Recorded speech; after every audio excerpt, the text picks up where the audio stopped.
The last video I made was literally about how the U.S. criminal justice system takes time, but I do agree with this person. It's wild to me how somebody can just sit in jail without any future hearings or trials or anything scheduled. Because right now, that is what's happening with Timothy Hickerson.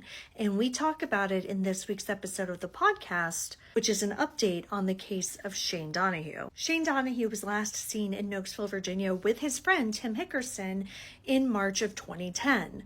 The pair went to Shane's parents' house after doing a job together, and Tim was supposed to drop Shane off at home, but Shane was never seen again. Obviously, since Tim was the last person to see Shane, he's long been a person of interest.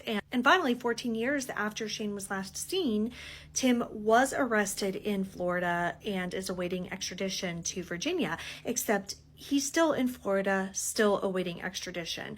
There's been a lot of legal wrangling, but as of today, which is October 23rd, Tim Hickerson has been sitting in a Florida jail for over 1 month, and there are no hearings on the docket either in Florida or Virginia.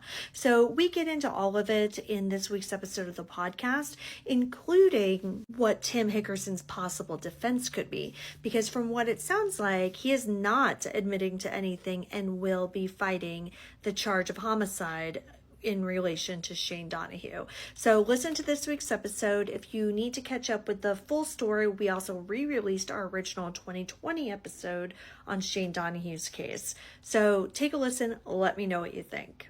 I will be covering this case because it is local to us. So whenever Tim Hickerson does end up back in Virginia, I will be attending the hearings. But yeah, it's wild that somebody can just be sitting there with nothing on the docket.